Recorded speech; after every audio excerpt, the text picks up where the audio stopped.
Hello. So I made a few videos, well, 2 videos, a few weeks ago about the OGL drama, or it wasn't even the OGL drama at that point in time. It was the outrage culture brewing in the D&D community as I saw it. And in part, those videos aged worse than my dead grandma because I made critiques about the rumor mill that was brewing around the potential OGL that would come alongside 1D&D, and I thought these rumors were baseless. It turns out they weren't. They were right on the money. Now, with that being said, I'm not going to rehash the whole OGL drama for you, but in part my videos actually were accurate because I laid out some of the other ways in which that this outrage over dramatization of what's going on has been negative. And there has been more negative drama following the OGL catastrophe. And so today I'd like to do a bit to highlight some of the hypocrisies in the D&D community right now as I see them. In order to do that though, we got to do a little bit of housekeeping. So far, if you don't know what's been going on, I'm not going to tell you. What I will tell you is today, a guy named Kyle Brink published a statement for Wizards of the Coast. Apparently, Kyle Brink is an executive producer on the D&D team, and this statement is titled A Conversation About the Open Gaming License. Now, what you need to know about this is that it's a complete 180 from what they've been saying. This guy, Kyle Brinks, Wizards of the Coast giving him the platform to steer the PR from here on out is a brilliant decision, because this guy, clearly his job isn't PR, but he knows what to do. He knows how to communicate to the community, and I guess that's probably because he's a gamer, right? He understands the product better than whoever was writing these other fucking things, you know? But anyway, he gives us an apology. He starts by saying, hey, we gotta walk, we need a new path forward, and he's here to talk about it, and then he clarifies a few things. So now they've signed up to really be beholden to a few promises, and that's that the OGL is not going to have any impact on video content. It won't have any impact on VTT content, DM's Guild content, any OGL 1.0A content, revenue, ownership, so on and so forth. Published works as well.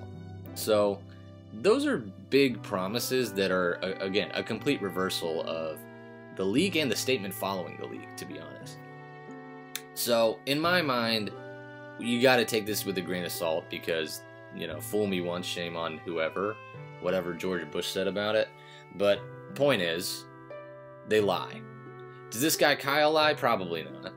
But they've proven that they lie. So you got to take it with a grain of salt. With that being said, this is the exact statement that the fans are asking for, right? This is exactly, you could not ask for a better turnaround than this.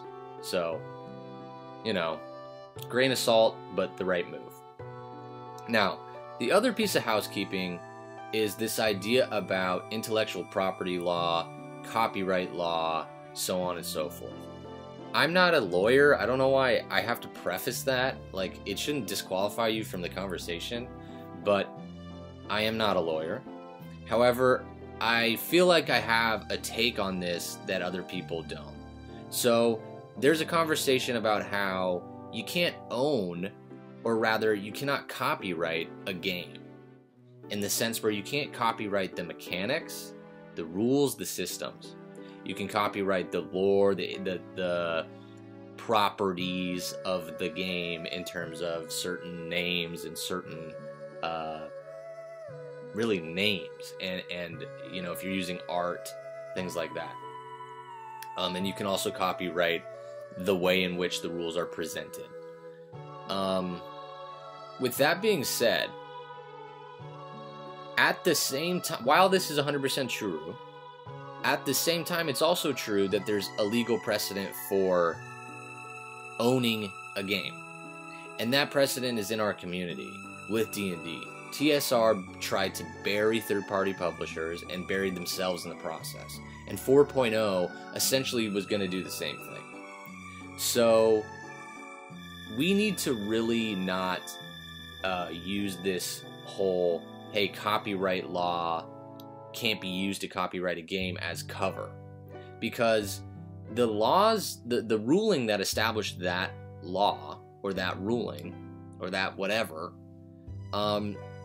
didn't come about in modern intellectual property cases. It came about in some like fucking weird board game or some shit. You know what I'm saying? It didn't pertain to what's going on now. And I believe that if this were litigated, it would not be as cut and dry as the reference to the original ruling and you wipe your hands and go forward.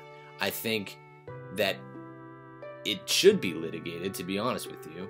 And I think that there's a lot of debate around whether the intellectual property law is out of date with the modern times. And as it relates to D&D, D&D is very different from, let's say, a board game, because in a lot of ways the rules of the game are the game itself, right? And that's a huge difference from, let's say, like chess or checkers or, you know, a board game. So again, my point being, intellectual property law is outdated.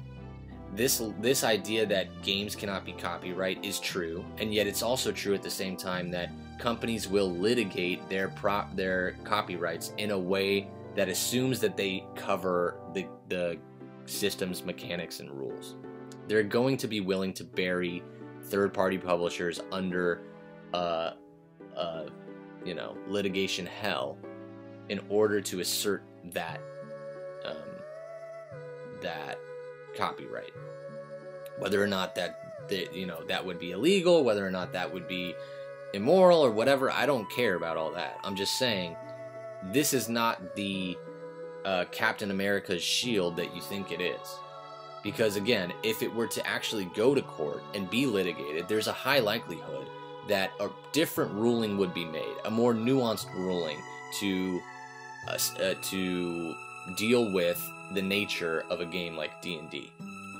And this, again, these are the same people the people who are claiming, oh, you can't copyright a game, are the same people who take solace for all the YouTube creators being falsely copyright striked because XYZ fair use, this and that.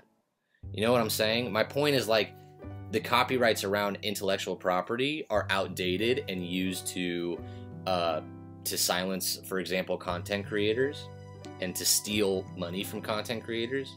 So if that's true, then also it is true that the copyright around D&D and mechanics, systems, rules could also be outdated. And if it were litigated, it might be updated in a way that's different from what we're all trying to duck for cover behind. Okay, so now that those two things are out of the way, I don't know that I did any justice, whatever. They're out of the way. Let's move on. Let's talk about some of the hypocrisies of what's going on here.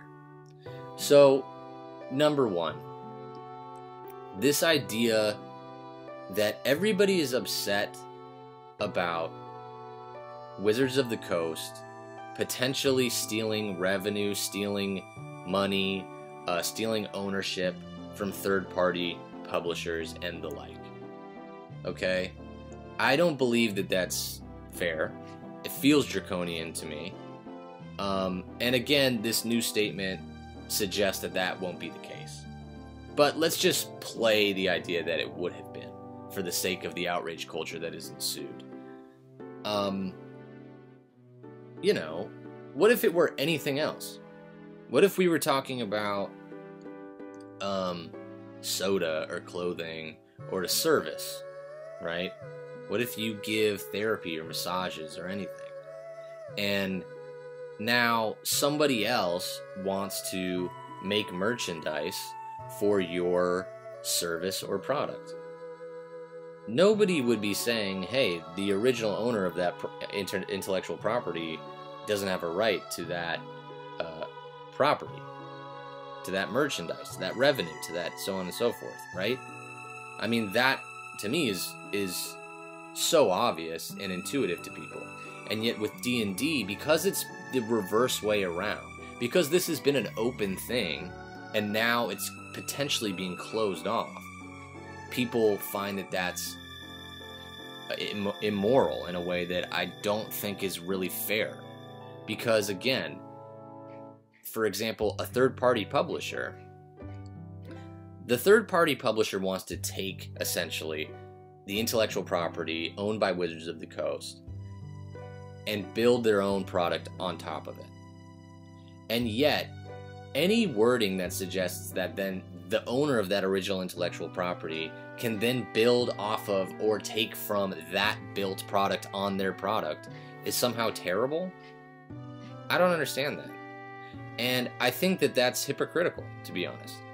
And even the person who broke this story, Linda Codega, or whatever her name is, I don't know how to pronounce it, but she broke the OGL drama, she broke the license, she broke the leak, rather.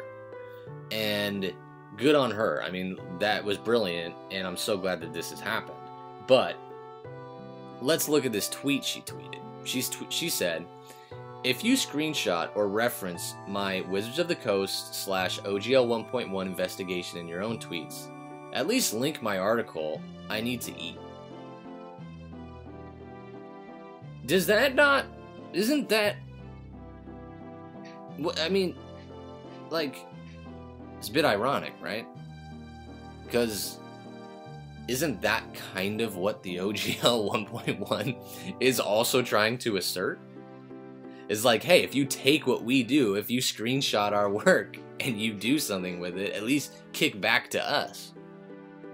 It's the same thing. And she's reporting on the thing and spinning it in a way that's, you know what I'm saying? So I find that hypocritical. I don't know, maybe it's just me.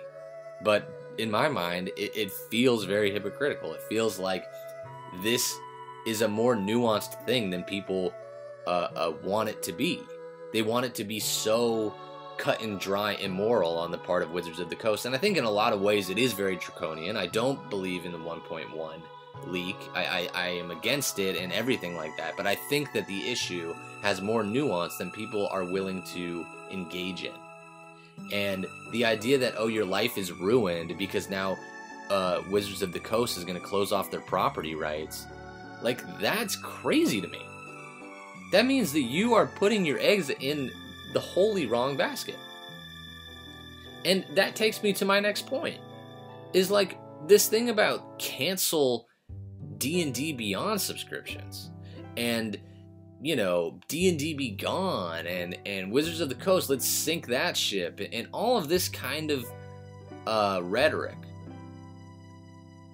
Who do you think that you are helping? Like, isn't this whole drama about third-party publishers?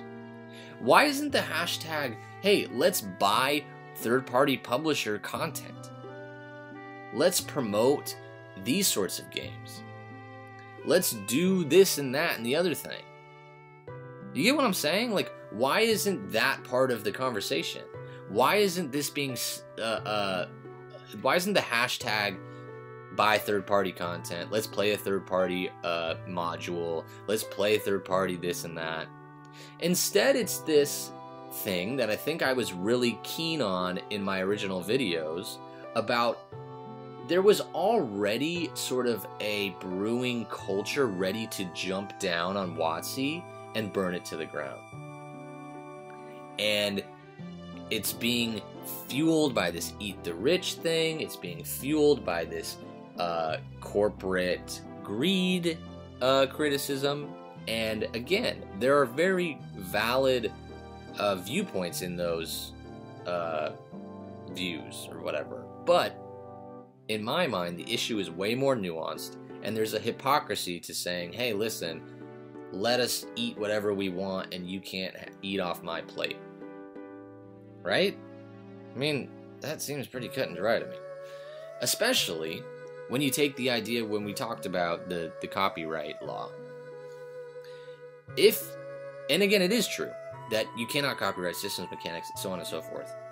Why are you so worried about it? They cannot reach that far. Well, obviously, you're worried because they can litigate hell, and maybe that's, you know, fair and everything else. One more thing about the copyright stuff.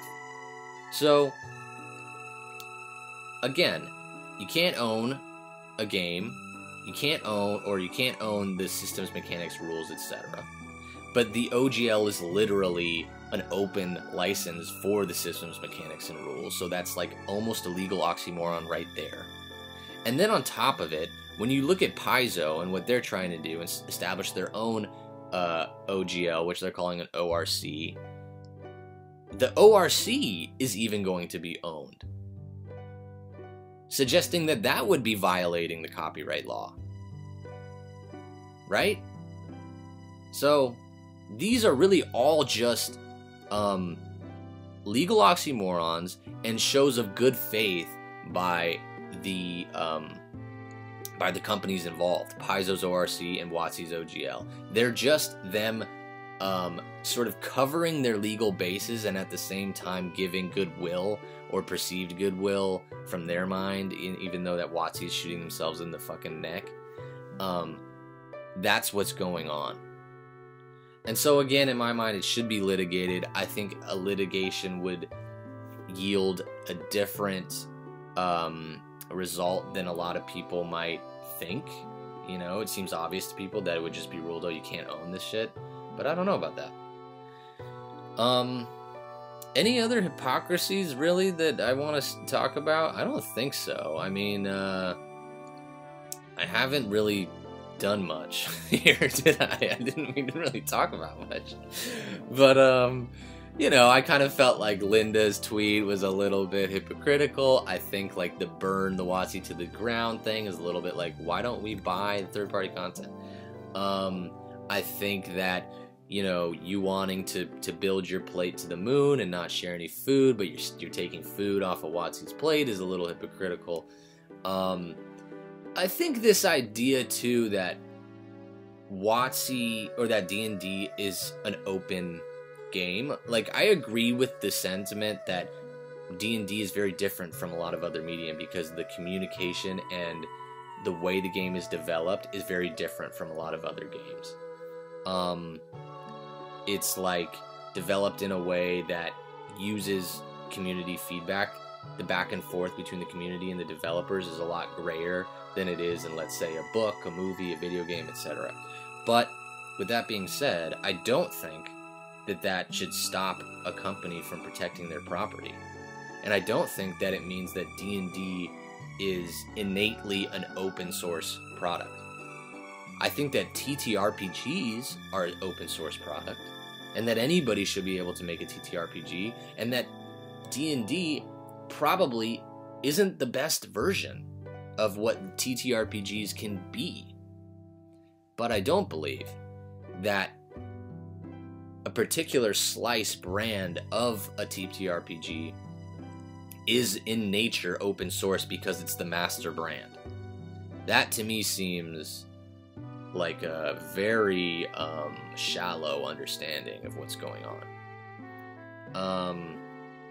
Oh, also the OGL statement on from the guy who did for WotC, or the Kyle Bricks guy or whatever.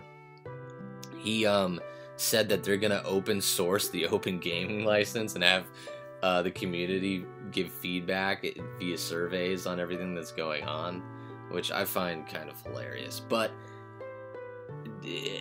with that said, if the surveys from the 1D&D playtest stuff has anything to do with, you know, can tell us anything about how these surveys will go with the OGL, then I think that they're going to actually take people's feedback, you know, because they did so on the playtest. So if we can look at that and say, hey, you know, it might suggest that they're going to follow those footsteps.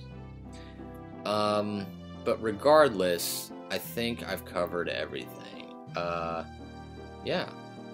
My take on the future, anyway, I don't think I'm gonna really make videos when the new OGL comes out, unless I have a spin on it. I'm not interested in reporting about the timeline of what's going on.